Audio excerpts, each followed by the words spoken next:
Oh, there they are. I'm sorry. I didn't see it. Court does call the cases of the people versus Daryl Jarrell. Conrad Siller on behalf of Peterson Township. Ron Bronapig on behalf of Daryl Jarrell, Your Honor. Good afternoon, Your Honor. Daryl Jarrell. Defense counsel has filed an emergency motion to attempt to purge the contempt in this matter. You have. And I first give the floor to my client. Pardon? I'm giving my client the floor. Your Honor, there's no excuse for what I done, man. I lost my composure and I directed my frustrations at you. I apologize for being disrespectful to you and your court and wasting time with the people. Hopefully you accept my apology and reconsideration of the time you've sentenced me to. Thank you. Your Honor, we have referred him to our aimed social work division to help him work through in some of the personal issues that he's going through that culminated in his outburst in court. You've been a judge for a very long time, set a very high bar for people as they appear before you. I think we communicate differently. Some people, even though it's socially inappropriate, use profanity, and profanity can be used as an attention getter. And I think it got the court's attention, but he's in need of services. Oh, he did. He's in need of services, Your Honor.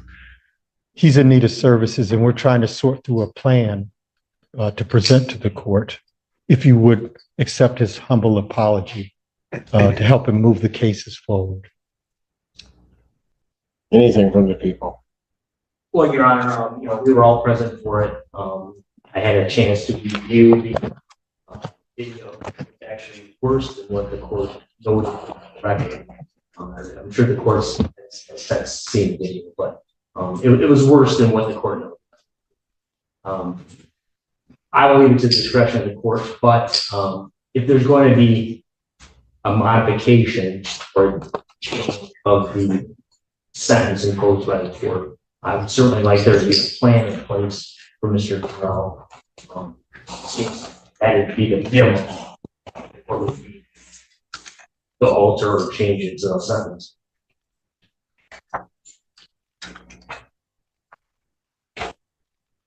Mr. Jarrell, what was going on with you? Well, there's a lot of issues that I'm under currently. One, I'm unemployed. I can't obtain a driver's license. Without those, it's hard to provide for yourself. The charges, once we get into it, you'll see that they're frivolous charges. They should have never been brought to the court's attention. They're minute trespassings that aren't even trespassing. I used an easement for one, and the other one should have been dismissed. Just frustrations, man. There's no excuse for what I've done. You wanted an in-depth look. I shared some things. I mean, it falls on me, man. No, it does. And he realizes that this case, many other people are watching, and how the court handles it. We're hopeful that others won't use this as an example to act out as well. This is a critical turning point. Instead of reacting only to the defendant's outburst, the judge carefully explains what he was actually trying to do: help the defendant by giving him more time to prepare. Miscommunication, frustration, and emotion collided in a way that dramatically escalated the situation. Well, but from the very beginning, the one thing that, as Mr. Brown correctly points out, I've been doing this a minute. And, Mr. Jarrell, you were in my court, and I watched you because you were sitting in the back. And you were sort of a dichotomy of things for me. Because as you sat back in the back of the courtroom, you sat there very respectful. You had your ball cap on. When you came through, you took your ball cap off. You did everything. You sat in that back row, just patient as all could be. When you came up, you again, initially it was fine. You were maybe upset by the charges, but a lot of people were like that. Right. And it was going fine. And I could overhear, just so that you understand what I was trying to do, I overheard as you were talking to your attorney that you didn't have a phone. Right. You didn't have email. More than anything in the world, I was worried that you weren't going to be able to have adequate time. I would have just normally set it 2 weeks out, done whatever. And I was trying to give more time, not to delay it, Yeah. but to try to make sure that if you had to get in touch with Ms. Perrine by letter, you guys had to do that or do whatever, Yeah. See, I was thinking that about the other. there be time for that to happen. And that seemed to aggravate you, but I think, when I look at it, you were aggravated because you thought the system was kind of dragging out. Good. But I was doing that for your benefit. My apologies. I'm again misunderstood. And so then when you wanted me to, then you wanted it done sooner. So then I said, okay, I just said, well, move up to date. I didn't know it wasn't going to be helpful for you, but what the heck? And then that's when you went off. I did. And I've had people go off in front of me before. Doesn't bother me. It's going to happen, I guess. But you just got yourself worked up to the point that as you were headed down and out, I'm just thinking, I don't know why you want to battle. It's a battle you can't win. Right. Silly me. Yeah. Silly, stupid. There's a lot of words. Maybe start with that because it didn't make any sense. None at all. You're right now. Right? And I'm going to tell you something. And I'm not saying this to embarrass you because you're in good hands with the folks at the public defender's office. You need a break, right? Yes, sir. You need something to go in your direction. Yes. Yeah. And it seems everything, you can correct me if I'm wrong, everything you had been doing, none of it was quite working out. Trying to get rid of stuff. This was one of the things you wanted it done and gotten rid of so you could try to move on to that next thing. Absolutely. And I'm not saying this again, I'm not saying this to embarrass you, but sometimes things get tough. You get yourself wound up. You get to a point, and then for a brief moment you regret it. You're not sure where to head. Right? Yeah, sometimes. And I think even that day, for a brief moment, you regretted what had happened. Absolutely. As soon as I said it, but I was fueled. And it's because when you got back there, and all of a sudden that door shut behind you and locked up, you realized something. Oh, man. Yeah. And as it was described to me, right or wrong, you were sort of laying there on the floor crying. Wrong. I was sorrowful. Look. I may or may not have. No, I don't listen, recall. just listen.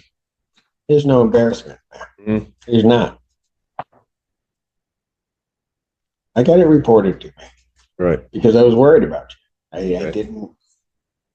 Nobody was trying to say to embarrass you or do anything. You had gotten yourself to a certain point. Something got out of control. And now you had to you took a circumstance that was kind of bad, made it even worse. Now you had to figure out how to get out of that. Right. Absolutely. Yeah, for sure. Okay.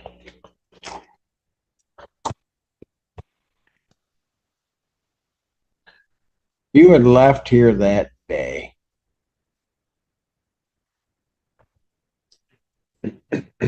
You don't have a place to stay, do you? No, I'm currently homeless. Yeah. The Delana Center. Pardon? The Delana Center. But are you there most of the time? They have a waiting list period. Yeah. So as long as you continue to check in, I think they do a triage. To know that you're interested in a room there. They'll continue to screen you, and when one comes available, they'll offer it for housing.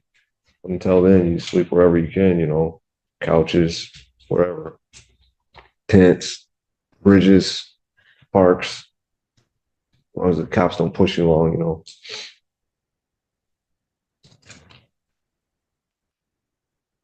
So the reality is you didn't have a place to go, right?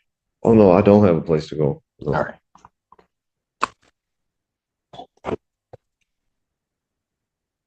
Judge, he's even sleeping. Pardon? He was sleep deprived. He's sleeping it. He's got a roof over his I probably head. was sleep deprived a little bit too. Man, I couldn't stop falling asleep. Did you notice that? Couldn't, man. I just thought it was my relaxing voice and personality. Mr. Allen, actually today, you look a whole lot better than you did that day. Thank you. I feel better too. Before you came in, when was the last time you ate? I ate probably the day before. So you hadn't eaten that whole day. No. I actually went to eat, but I didn't have enough time to jump on the bus and come back, so I skipped it. I think I may have had some donuts for breakfast, though. Okay. I think I may have. What do you think I would do with you after what you did? You can do anything you want with me, Your Honor. Oh, I know I can. What I would like you to do for me is to let me go, and we'll have continued scheduling of the September 4th date. And you'll see that I've told you the truth about the charges that are pending. They'll probably even get thrown out by then. Pardon? Once the prosecutor reviews them, they should probably get thrown out. Well, you know, probably you're about to try to make another mistake. And that is you're trying to practice law, even though it's about your case and you don't have a law degree. Why don't you leave it to the experts that are around you? And, Yeah. sounds good. I think he's suggesting that you suspend or hang it over his head. The contempt, if Okay, not was that we sent him in? purge, Your Honor. Yeah. Can't just let you walk away from it. What you did is, so that you understand, this really isn't about you or me. It's about you. Yeah. But it isn't about me. You can say all those things you want, but the one thing in the past 25 years, I will tell you, I do not let people just disrespect this institution and walk away. Right. All right. It won't happen with me, and I'm sure Mr. Brown has told you that. I just don't. Okay. I understand, however, and balance that against sort of where you are and what you're trying to do. So we're currently set for September 4th at 9 a.m. What I'm going to do regarding the contempt, I'm going to work it this way.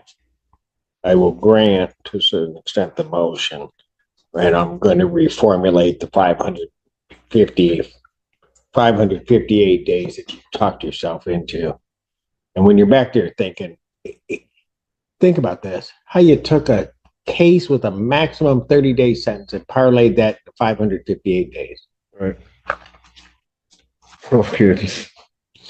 So what I'm going to do is take the 558 days. I will indicate defendant is to serve 93. I will give him credit for the 6 that he's been in and suspend at this time the balance. Thank you. When we come back, so it's down to 93 now. When we come back on the 4th, I'll consider whatever else I might do regarding that sentence. Thank you, Your Honor. Whether or not you serve the rest of it is going to be dependent upon your behavior how you come into court. I don't ask anybody to, talk up to me. They don't have to like me. That's not my job. I'll tell you what, I like this Jarrell better than that other one I saw. Right. So let's just keep that up.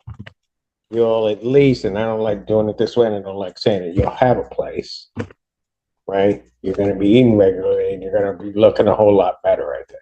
I don't like doing it this way, but Right.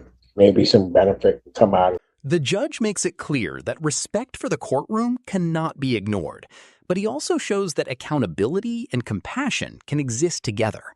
By reducing the sentence while warning that future behavior will determine the outcome, he delivers a powerful reminder that second chances are earned, not guaranteed. And you'll be able to get with their aim division and see if we can just get certain things in place for you. Right on. All right, fair enough. Yeah. Yeah. That's all I can ask for. Thank you. Well, I'll tell you what, don't thank me. That man standing beside you, that's who you need to thank, because he was on me, and he was trying to explain and trying to make sure he didn't want to say anything off the record without Mr. Siller there, but he was in your corner batting for you. And so you ought to be thankful for that, because quite frankly, whether you sat there 558 days or not, I was going home for dinner. So wouldn't have mattered to me. All right. Okay. Yes, sir. Thank you. Take care. Thank you. Write what I wrote in one file and the other one. Thank you.